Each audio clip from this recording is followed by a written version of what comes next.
And that was in 1967, in somewhere in the neighborhood of February through March. They went in this door. Shyama-Sundar and Malati lived here. Also, my god sister Saradia. Do you know? Yeah.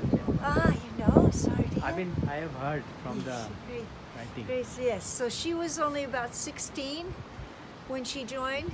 And what happened, her brother Krishnadas joined Prabhupada first down on Frederick Street Temple, where we're going. And he became initiated as Krishnadas. And he asked Srila Prabhupada, Saradia, his sister named Lucretia at the time, he asked Prabhupada, could she move into the temple and become a devotee? And Prabhupada said, if her mother gave permission, but also she would need to finish school. She was in high school. And so when he said yes, then he looked at Shyama-Sundar and Malati, and he said, can you adopt her? And they immediately said yes. They were like 23 years old, 22, she was 16. But they said, yes, we'll adopt her. So they went downtown to the courthouse and asked the judge what to do and everything. And back then it was much simpler, everything was simple. And the judge said, you bring the mother in. If the mother gives consent and you all come at the same time, then it can be done. So they did that, and Saradia's mother consented, and so they became her like foster parents, like. And they moved here. Saradia had her own room here, and Malati and Shyama-Sundar lived, I'm told, on the second floor, but it could have possibly been the third floor, because we've never come in, looked over the place, or had anyone to confirm. But Lord Jagannath was carved in their apartment, but also on the roof. And you can see photographs in Shyama-Sundar's autobiography of him carving, and the roof, and obviously in the background that he was outside. So this is where Lord Jagannath was first carved in the Western Hemisphere. And Prabhupada walked from Frederick Street Temple, his actual apartment was a block further. He walked this whole way after a while because he became a little bit concerned of how long it was taking Shyama-Sundar to finish carving. And Shyama-Sundar in the meantime told Guru Das he was carving very slowly because he knew that after he finished carving, Prabhupada would probably go back to New York. So he was carving very, very slowly. So Prabhupada walked all the way down Haight, all the way here, and he knocked at the door, and there Shyama-Sundar answered, and there was Prabhupada, and he said, how is the progress going on carving of Lord Jagannath? And so Shyama-Sundar showed him the deities, and at the time he was still smoking cigarettes. So he had a pack of Camels, I think is the brand, very strong cigarettes anyway, and he had them near the deities. My first time I was told this story is that they were sitting on top of the deity, one of the deities' heads, either Balaram or Subhadra. But irregardless, Prabhupada looked, he didn't say much, he didn't, and then he said, he gave him a date when they should be finished. And then he took his cane and he knocked the cigarettes. And they went across the room and he said, and no more smoking. So that was the state we were in. In those days we were just learning and trying to get rid of old habits and replace them with something new. Which is what Prabhupada often told us, is that you can't just stop something, you have to replace it with a higher taste. And that was what we were in the process of doing by carving Lord Jagannath, learning to worship Lord Jagannath, learning, what Jagannath meant to Srila Prabhupada, gave us the inspiration to stop all the old bad habits eventually. Jai Jagannath. This is original. They just recently repainted it, and I'm really thankful they painted it the same color it was in the old days. And this beautiful door entrance is really nice. That's like a god a goddess or god from the nature land in Europe that's supposed to give the place a special protection. So, you know, it's kept its original form. They've not done anything.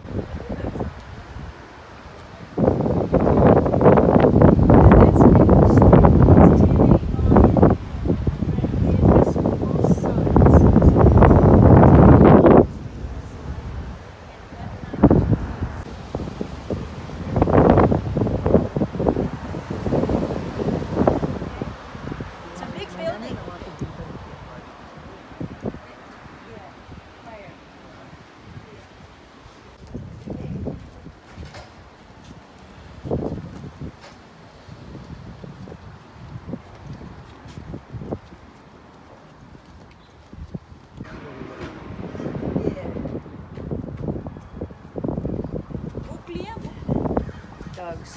Can the dog understand? People have to. Big fine.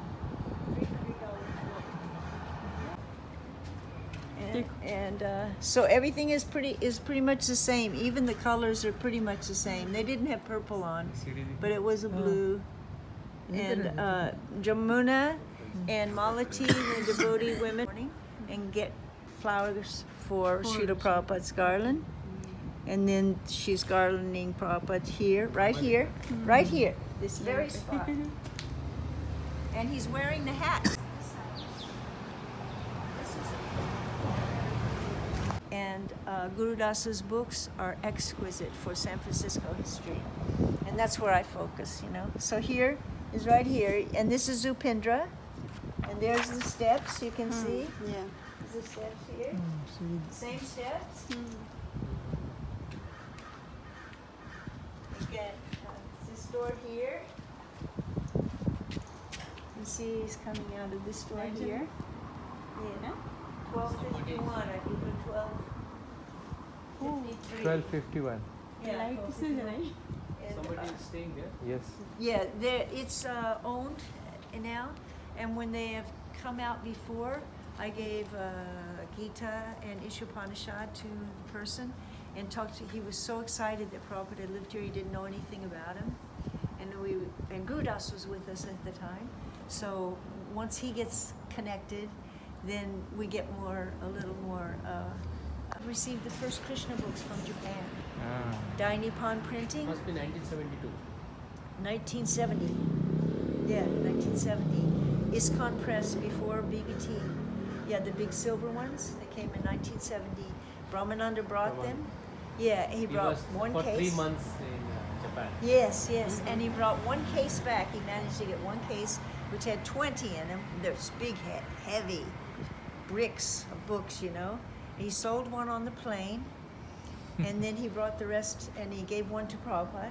And Prabhupada said, "Where's the other one?" And he told him, "I sold one on the plane." It's very nice. And then he said, "Take these." It was Rath Yatra time. He said, "Take these and sell them at Rath Yatra, distribute them at Rath Yatra." And then he had his own book after all that waiting, and he said, "Take this one too, to distribute." His own big silver Krishna book, you know? And I mean, he'd just seen it and he's distributed it, you know? Stowe Lake or parts of Golden Gate Park in that vehicle. And if you look over at these garages and the window there, it's exactly the same background as where they would park to come and get Prabhupada. There's actually a picture, for some reason, a photograph that I found of the devotee's vehicle, which is really significant because they haven't changed it. Same basic colors, same bars on the windows. And what happened not long ago, there was some destruction on the garage door and some of the brick. And just like the picture of the Paramatma on the hate, I thought when I saw that destruction, in the members of leaders of ISKCON asked Guru Das to take a portrait that could be put inside all of the books, you know, a standard portrait. And this was his first attempt at doing that, and it took place up here. And this background here is just a chutter, because the back the back behind Prabhupada, the paint on the wall was peeling off, and it wasn't a nice color and stuff. So Malati was there, and she took a chutter of velvet, and I think it was dark purple, and she tacked it up on the wall real quick, and then they took the picture. And Guru Das wanted it there because of the way the light hit Prabhupada. And they didn't use this for every book like that was, you know, they got other photos and stuff, but this was the original. And these are the Delhi Bhagavatams here that we all got to again. In the earliest days, it's over where those trees start, in that bushy tree there. And that's where Lord Jagannath was taken. And there were hundreds and thousands of people every day in the 60s and in the 70s. Now it's so they're in this flat place and kind of face outwardly too. It's nice, eh? That's a good one. Right over there. यहाँ पे कहीं somewhere here. Yeah. Near those trees. Golden Gate Park. So this is Golden Gate Park. Yes. This entire park. Golden is big Gate. hill.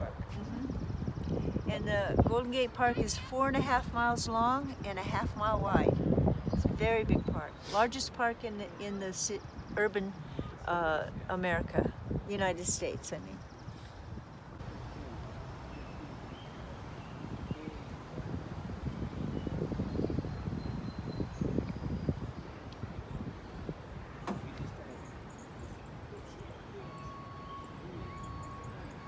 You might be allergic to some of the flowers, and you know, this time of year, many people are like many different weren't many people out, you know, so they could chant japa. If you heard the morning walks here, yeah, it's very nice. You can hear Prabhupada's cane. Yes. Walking. And beautiful Brisk subjects. Walking. Yeah, and conversations. Malati speaking about chanting 16 rounds, and he says, "Are you chanting 16 rounds?" She goes, "Well, one day we will chant 16 rounds, and then the next day I don't know what happens." Yeah, and he said it doesn't take too long, 2 hours. I think I remember him saying. Yeah. Now you are chanting with. To get it replaced. Oh, that's lovely. Yeah. Yeah, Yeah, it is. It's a really special one. But anyway, he translated my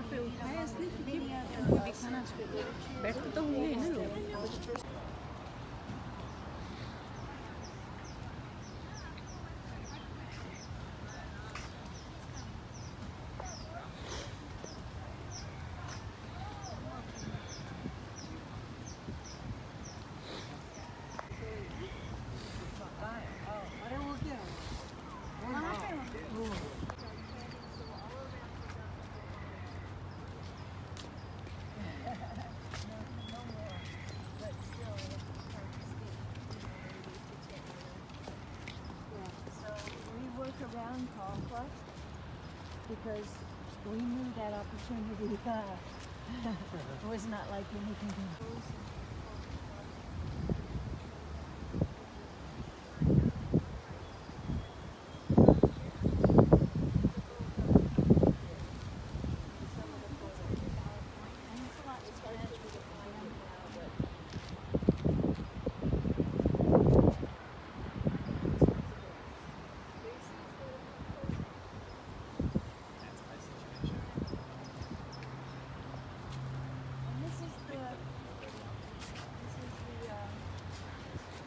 One of the bridges this is coming about. This is the bridge. I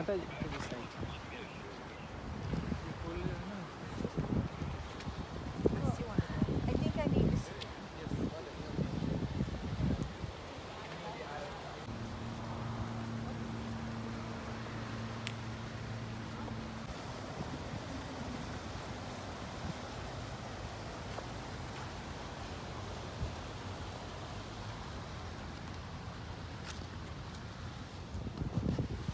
much younger. पुराना पेड़ है हाँ. ये तो 200 साल का होगा. नहीं At least उतना 200 years. At least. Yeah. It's old. What tree is None of this was here though. This wasn't here. That was. But the bridge itself is the same. For sure. ये उस समय भी उपलब्ध था. Video बना रहे. ये जब प्रभुपाद जी यहाँ से वॉक करते थे, तो ये सब आप पेड़ देख रहे नहीं, पेड़ उस समय भी उपलब्ध थे. Here you can see the boathouse very clearly. See? सब कुछ. यहाँ पे प्रभुपाद जी मॉर्निंग वॉक करते. Prabhupada also walked on the island, over on the hill, and they walked around the hill, but Prabhupada preferred it out here because there were people, more people, and he wanted the devotees.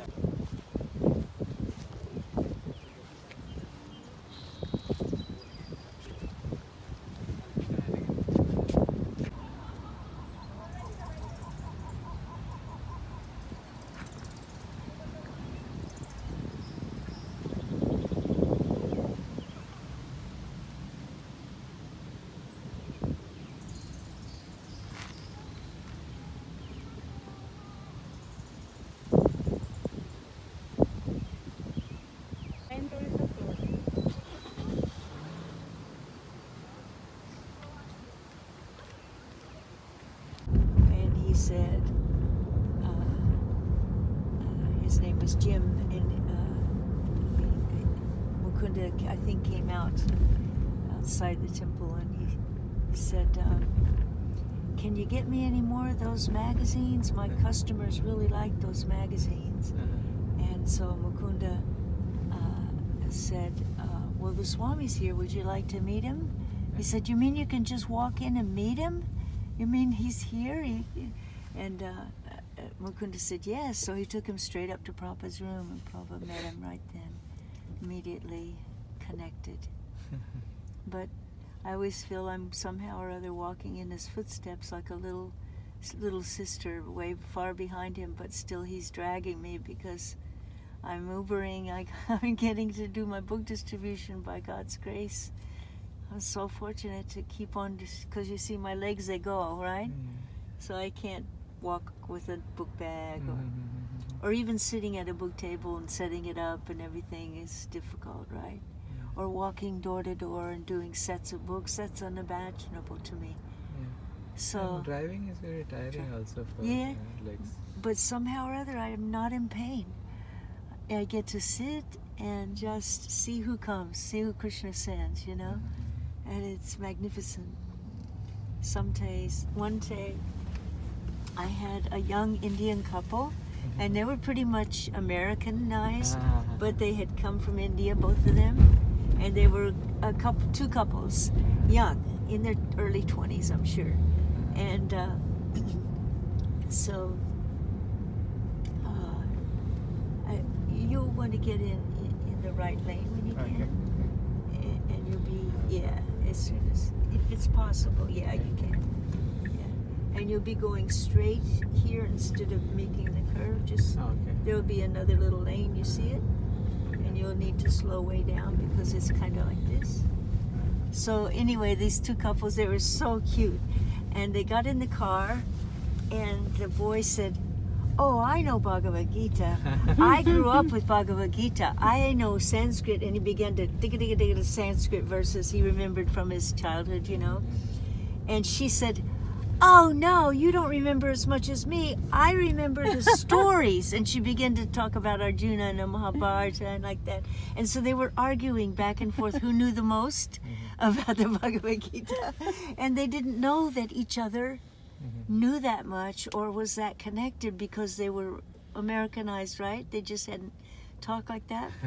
And I said, well, listen, I want you to have this Bhagavad Gita today. It's very special that you two are together and you've had this funny conversation, because I was laughing at them, right? And they were laughing too, but they were kind of, you know, bickering, you know, a little bit at each other. I gave her the Gita. She goes, oh, you'll never believe this. Today is my birthday.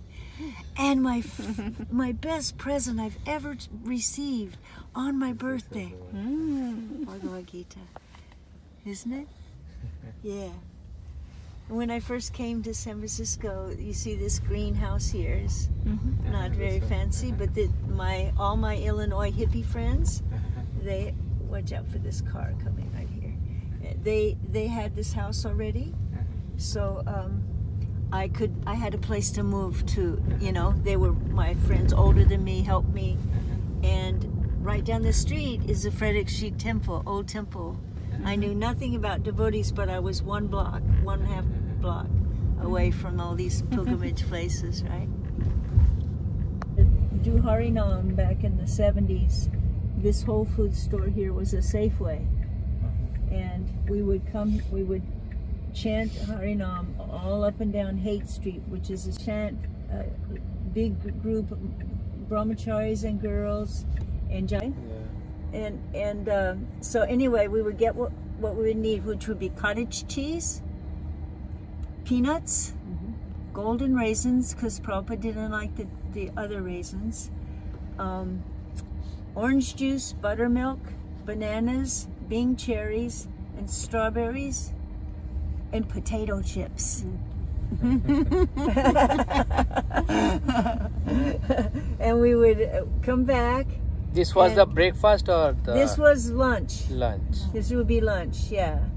We would usually chant first, and we would take prasadam that we bought, and then we would go back out on Harinam again for another few hours and go back to the temple.